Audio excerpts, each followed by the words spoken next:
صل على سيدنا ومولانا محمد وعلى سيدنا علي وسيدتنا فاطمة وسيدتنا زينب وسيدنا حسن وسيدنا حسين.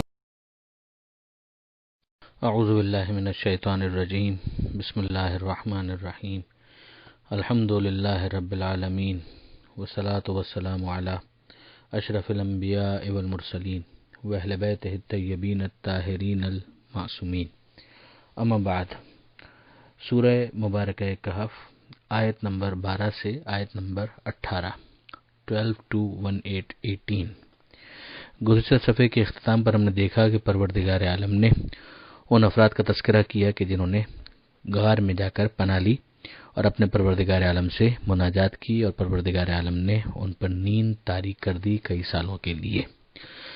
یہاں پر پہلی آیت میں اس کے بعد کا مرحلہ ہے جس کے بارے میں ارشاد ہوتا ہے ثم بعثناہم، اس کے بعد ہم نے ان کو اٹھایا. لنعلم ای الحزبین احصی لما لبثوا امدا، تاکہ ہم جانیں کہ دو گروہوں میں کون زیادہ صحیح طور پر جانتا ہے کہ وہ کتنی مدت تک یوں رہے، یعنی اس چیز کو ظاہر کریں. علم پروردگار تو ذاتی ہے. یہاں پر ظاہر ہے کہ یہ تعبیر جو کہ قرآن مجید میں کئی جگہوں پر نظر آتی ہے، اس کا مطلب یہ ہوتا ہے کہ اس کو ظاہر کیا جائے، اس کو لایا جائے سامنے کہ کون سا گروہ زیادہ بہتر طور پر حساب رکھ سکا ان کی مدت کا، کہ کتنے عرصے تک وہ سوتے رہے. اب یہ گروہوں کی بات جو کی گئی، اس سے کیا مراد ہے؟ ایک نظریہ تو یہی ہے کہ اس سے مراد خود وہی اصحاب کہف ہیں کہ ان کے درمیان آپس میں گفتگو ہوئی کہ بھئی کتنے عرصے تک ہم سوتے رہے. ایک نے کہا کہ ہم ایک روز سوتے رہے، دوسرے نے کہا کہ شاید آدھا روز سوتے رہے. تو یہ جو ان کے درمیان اختلاف تھا، جبکہ وہ تو سالوں سوتے رہے، یہ تو غیر معمولی ان کے اوپر نیند تھی کہ جو طاری کر دی گئی تھی، اس کا انہیں اندازہ نہیں ہو سکا. ایک یہ بھی ہے کہ بعد والے جو مورخین ہیں اور جو کتابیں لکھنے والے ہیں، انہوں نے جو اس میں اختلاف کیا اس کی طرف متوجہ کیا گیا کہ وہ صحیح حساب نہیں رکھ سکے. پھر آگے اس کے اوپر مزید بھی گفتگو ہوگی. نحن نقص علیک نبأہم بالحق، ہم آپ کے سامنے ان کے واقعے کو حقیقت کے مطابق بیان کرتے ہیں. یعنی اب ظاہر جتنی چیزیں قرآن کی آیتوں میں آ گئی وہ تو شک و شبے سے بالاتر ہے. انہم فتیتون، وہ کچھ جوان تھے بلا شبہ جو ایمان لائے، آمنوا بربہم وزدناہم ہدی، اور ہم نے ان کی ہدایت میں اضافہ کیا. چھٹے امام جعفر صادق علیہ السلام سے ایک روایت اس طرح کی ہے کہ جس میں چھٹے امام نے سوال کیا کہ ان کو جوان کہا گیا جبکہ یہ لوگ ادھیڑ عمر کے تھے، یعنی ٹین ایجرز نہیں تھے، یا جس کو یوتھ کہا جائے، ینگ کہا جائے نہیں تھا. پھر بھی اس کے بعد ان کو یہ کہا گیا کہ یہ جوان تھے، اس لیے کہ انہوں نے جوان مردی کا مظاہرہ کیا. روایت میں اور مفسرین نے اس پر کافی روشنی ڈالی ہے کہ جو ان کا ایمان ہے اور جو ان کا قیام ہے، یہ گویا ان کی جوان مردی کی دلیل ہے. یہاں پروردگار عالم نے خاص تعریف بھی کی ہے، جو انداز اختیار کیا ہے کہ وہ ایمان لائے اپنے رب پر، وزدناہم ہدی، اور پھر ہم نے ان کی ہدایت میں اور اضافہ کر دیا. یہ ایک مرحلہ بھی ہے کہ اگر انسان اپنی فطرت کی اس کال پر پازیٹیولی رسپونڈ کرتا ہے اور اپنے رب کی ربوبیت کو پہچان لیتا ہے تو پھر خدا کی طرف سے اس کا ہاتھ تھاما جاتا ہے اور اس کی ہدایت میں اضافہ ہوتا ہے. وَرَبَطْنَا عَلَى قُلُوبِهِمْ، اور ہم نے ان کے دلوں کو مضبوط کیا. ایک ہے ہدایت حاصل کر لینا اور پھر ہے اس پر اسٹینڈ لینا.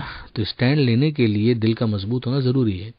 اس قامو، جب انہوں نے قیام کیا، جب وہ کھڑے ہو گئے، فقالو، اور انہوں نے کہا ربنا رب السماوات والارض، کہ ہمارا پروردگار آسمانوں اور زمین کا پروردگار ہے. لن ندعو من دونہ الہا، ہم اس کے سوا کسی کو خدا مخاطب نہیں کریں گے، خدا کہہ کر نہیں پکاریں گے. لقد قلنا اذا شططا، اور اگر ہم ایسا کہیں تو وہ بیہودہ بکواس ہوگی. ہؤلاء قومنا اتخذوا من دونہ الہا، یہ ہماری قوم کہ جنہوں نے اللہ کے سوا بھی خدا بنا لیے. لولا یاتون علیہم بسلطان بین، کیوں نہیں لاتے وہ ان کے اوپر کھلا ہوا ثبوت. یعنی ایک خدا کی خدائی جو ہے اتنے دلائل سے وہ ثابت ہے، اب اس کے بعد اگر کوئی دوسرا خدا ہے، اس کا شریک ہے، تو پھر اس کے لیے الگ سے کوئی دلیل ہونی چاہیے، تو کوئی دلیل تو ہے نہیں، تو بغیر دلیل کے وہ کیسے خدا کے ساتھ، خدا وحدہ لا شریک کے ساتھ کسی اور کو شریک قرار دے رہے ہیں، کسی اور کو خدا سمجھ کر اور کہہ کر بلا رہے ہیں۔ فمن ازلم ممن افترا علی اللہ کذبا، تو اس سے بڑا ظالم کون ہوگا جو اللہ پر جھوٹ افترا کرے، جھوٹ باندھے۔ وَإِذَا اعْتَزَلْتُمُوهُمْ، اور جب کہ تم نے ان سے علیحدگی اختیار کر لی ہے، وَمَا يَعْبُدُونَ إِلَّا اللَّهَ، اور تم نے اللہ کے سوا کسی اور کی عبادت سے انکار کر دیا کہ تم صرف اللہ کی عبادت کرو گے، فَأْوُوا إِلَى الْكَهْفِ، تو یہ غار ہے، اس کے اندر پناہ حاصل کرو، يَنشُرْ لَكُمْ رَبُّكُمْ مِنْ رَحْمَتِهِ، یہ تمہارا رب تمہارے لیے اپنی رحمت کو پھیلا دے گا، وَيُهَيِّئْ لَكُمْ مِنْ أَمْرِكُمْ مِرْفَقًا، اور تمہارے لیے سامان کر دے گا تمہارے معاملے میں نفع پہنچانے کا، یعنی جو تمہارا بھلا ہوگا وہ کرے گا، جو تمہارے لیے فائدہ مند ہوگا وہ تمہارے لیے کرے گا، یعنی اب تم انتظار کرو اور پناہ حاصل کرو اور دیکھو کہ تمہارا پروردگار تمہارے لیے کیا کرتا ہے۔ وَتَرَى الشَّمْسَ إِذَا طَلَعَتْ، اب وہ جو جگہ غار میں تھے اس غار کی کیفیت کیا تھی؟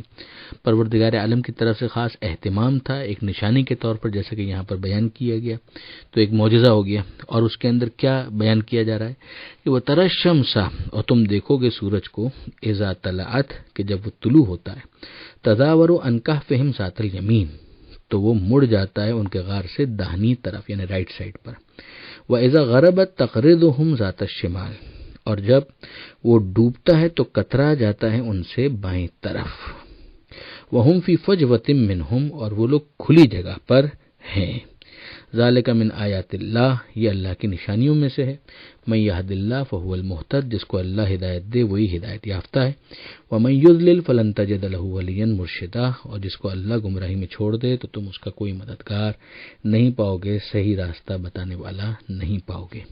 اب یہاں پر یہ جو بیان کیا گیا کہ ان کے اوپر پروردگار عالم نے یہ خاص اہتمام کیا کہ سورج کی شعائیں بھی ان کو تنگ نہیں کرتی، اور جب وہ سورج طلوع کرتا ہے تب بھی اذیت نہیں ہوتی، اور جب وہ غروب ہوتا ہے تب بھی انہیں کوئی تکلیف نہیں ہوتی، تو اس کا کیا مطلب ہے؟ یا تو یہ غار جس جگہ پر ہے اس کی لوکیشن ہی ایسی ہے کہ پروردگار عالم نے ان کو اس جگہ پر پہنچایا کہ جہاں پر لوکیشن کی وجہ سے سورج کا اثر اس طریقے سے ظاہر نہیں ہوتا اور ان کو اذیت نہیں ہوتی، اور یا پھر یہ کہ نہیں وہاں پر وہ ہیں، نارملی تو ایسا ہونا چاہیے تھا، لیکن یہ ہے کہ پروردگار عالم نے ایکسٹرا آرڈنریلی روٹین سے ہٹ کر ان کے لیے اہتمام کیا۔ دونوں امکانات موجود ہیں۔ علامہ سید علی نقی صاحب نے بہرحال اس نظریے کو ترجیح دی ہے کہ یہ گویا ایک معجزہ ہے، اسی لیے پروردگار نے اسے ذالک من آیات اللہ کہا ہے کہ یہ اللہ کی نشانیوں میں سے ایک نشانی ہے۔ تو نشانی کہنے سے سمجھ میں آتا ہے کہ یہ معاملہ روٹین سے ہٹ کر ہے، ورنہ ذالک من فضل اللہ ہوتا، ذالک من نعمت اللہ ہوتا، یا ذالک من رحمت اللہ ہوتا۔ یہ ذالک من آیات اللہ کہہ کر پروردگار عالم نے گویا متوجہ کیا ہے کہ یہ اہتمام خاص ہے۔ وَتَحْسَبُهُمْ أَيْقَاظًا، اور تم انہیں جاگتا ہوا سمجھو گے، یعنی اگر کوئی ان کو دیکھ لے تو ان کو لگے کہ گویا یہ لوگ جاگ رہے ہیں، گویا ان کی آنکھوں وغیرہ کی پوزیشن ایسی ہے۔ وَهُمْ رُقُودٌ، جبکہ وہ سوئے ہوئے ہیں۔ وَنُقَلِّبُهُمْ ذَاتَ الْيَمِينِ وَذَاتَ الشِّمَالِ، اور ہم انہیں کروٹ بدلوا دیتے ہیں دائیں اور بائیں جانب، یعنی وہ جس کو کہا جائے کہ نہ بیڈ سول ہو، نہ اور کوئی ان کے جسم کے اوپر کسی قسم کی کوئی اثرات اس کے ظاہر ہوں کہ اتنے عرصے تک وہ ایک ہی اس پہ لیٹے ہوئے ہیں، تو ان کی جو کروٹیں ہیں وہ بھی تبدیل کروا دی جاتی ہیں۔ یہ بھی ظاہر ہے کہ ایک نشانی ہی ہے پروردگار عالم کی۔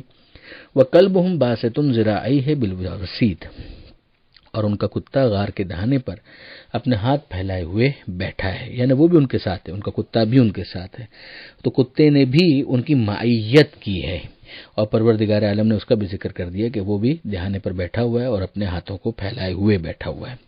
لَوِ اطَّلَعْتَ عَلَيْهِمْ، اگر تمہیں اطلاع ہو جائے ان کے بارے میں، لَوَلَّيْتَ مِنْهُمْ فِرَارًا، تو تم لوگ منہ پھیر کر بھاگنے کی کوشش کرو، وَلَمُلِئْتَ مِنْهُمْ رُعْبًا، اور ان کا روب تمہیں بھر جائے، یعنی تم دو کام کرو گے، منہ پھیر لوگے، فرار اختیار کرو گے، اور روب سے تمہارا دل جو ہے ان سے مرعوب ہو کر انتہائی خوفزدہ ہو جائے گا۔ اب سیدھی سی بات ہے کہ اگر جس پوزیشن میں وہ ہیں اور ایک لمبی نیند کا ان کو سامنا ہے، تو اس میں اگر کوئی دوسرا دیکھے گا اور آنکھیں کھلی ہوئی اگر کسی کی نظر آئے تو اس کی یہی پوزیشن ہونی بھی چاہیے۔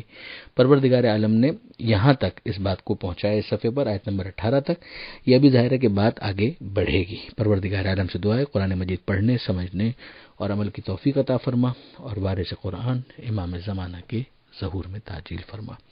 وآخر دعوانا ان الحمد للہ رب العالمین، والسلام علیکم ورحمۃ اللہ۔